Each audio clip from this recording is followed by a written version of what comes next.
Hey, how's it going, everybody? I'm going to take you around here to the yard today. We're going to talk about something I've been doing. We've been out here working a lot this weekend. Nice hot weekend. Been killing some weeds, taking down some of the beds, working on lining out some of these beds here.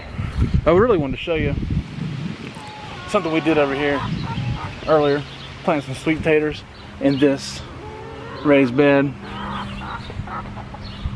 Looking good. Something we do because, I mean, really truly we don't have a ton of space to just keep digging up all of our ground, and for everything you want to do. But I love sweet taters, so we planted those. We planted them in that raised bed before, had pretty good success doing it that way, but I wanted more. It wasn't good enough. I love sweet taters too much, so we're doing something else. And peep the garden real fast. We'll see more of that later. Hey, side note: don't touch that fence. It's gonna smart a little bit. Did that earlier today. That wasn't fun either. But so I'm gonna take you over here. We're gonna show you something different. Another way we're gonna plant our sweet taters, just to keep doing it, no matter if you have space or not. Time to grow stuff.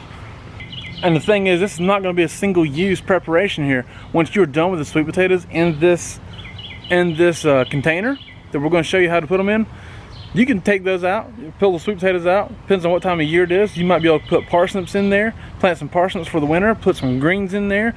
You ain't got to invest in this dirt just one time, you know, or this container just one time. Once you're done with those, you can put something else right in there and keep growing food in an amazing manner in a small space. So what we're going to do here, so I give you the camera to Miss Camera Lady. So what we're going to do here is I got a container, just a basic storage tote that you can get at any store. We planted taters and sweet taters in before. Just take them, drill some holes in the bottom. See?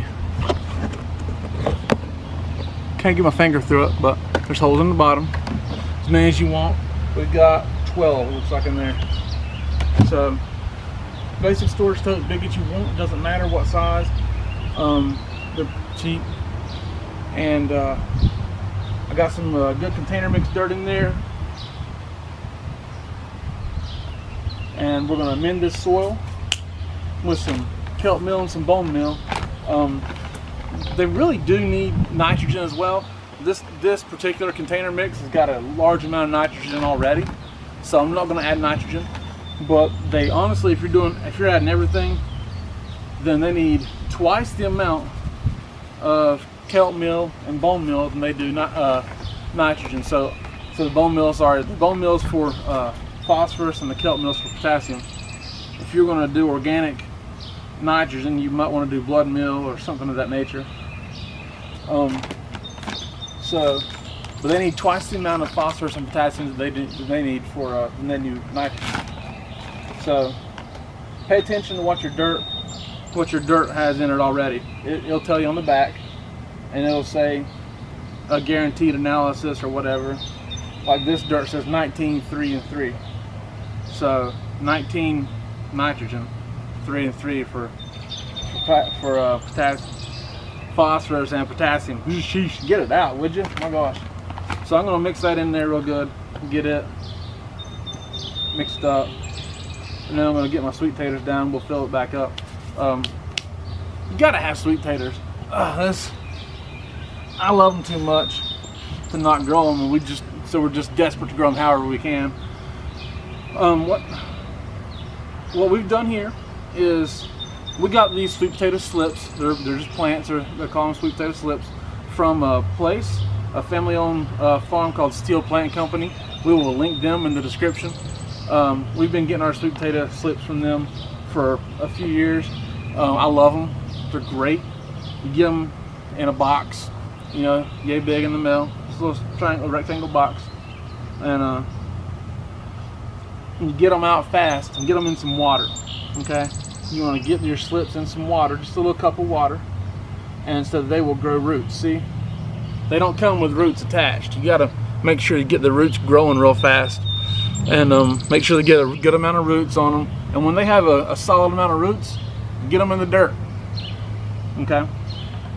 So they always send you more than the order too, by the way. That's a good, they come in 12s. Like we got 15 of each kind we got this time.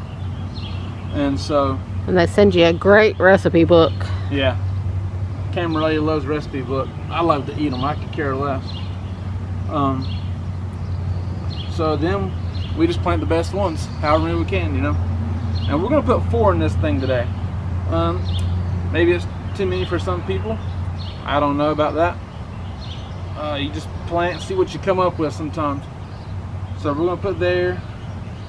Just gonna put them in essentially each corner, and you know, make sure you get the roots in there real good. Obviously.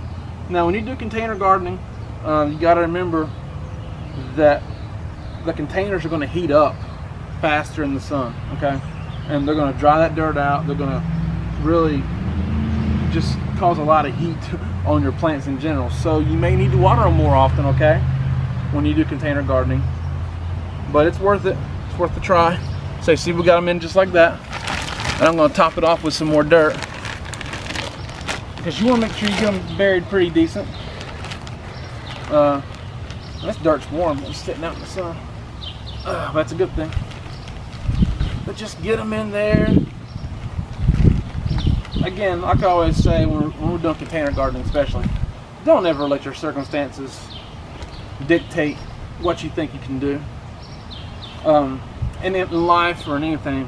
First of all, man, God is bigger than your circumstances. I can tell you that much right now. I don't care what the outlook is like. I don't care what you feel like is going on. I don't care what is going on in your life. Well, I do care, but no matter what your circumstance is, God is bigger than your circumstance. Okay? If you give your life to Jesus and you trust in God, things may not look the way you thought they were going to look, but they're going to turn out what's best for you. God has got your best interest at heart. I can tell you that much right now. Time and time again, He has shown Himself faithful. He has shown Himself good and merciful and just. So you may have to go through some stuff to get there, but it's going to be worth it in the end.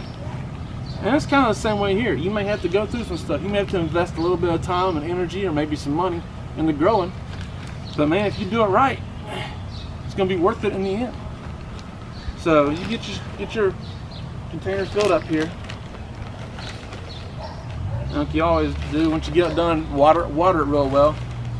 You know, water takes the nutrients to the plant to make it grow. I mean, God makes it grow, but we are His property manager. Don't just think you can put stuff in some dirt and let it go. You got to take care of it. All right? But get it in there and get to growing. All right? There it is. And when you get done with that, you're going to want to put it like on we used to put these on some concrete pavers or cinder blocks or something. That way there's good flow for the water to come out of the bottom. Okay? And there it is. Once again, my name is Jason. This is Art of Creation Homestead. And I'll tell you what you need to do for us. If you like these videos, give us a thumbs up on YouTube here. Subscribe to us. That way you can see when we've got more videos of how we're planting things, and we'll give updates, obviously, on how things are going, and how they're growing, and what we've been able to harvest. And you won't always see it in your YouTube feed unless you subscribe to us. Okay, so do that for us. God bless you, and goodbye.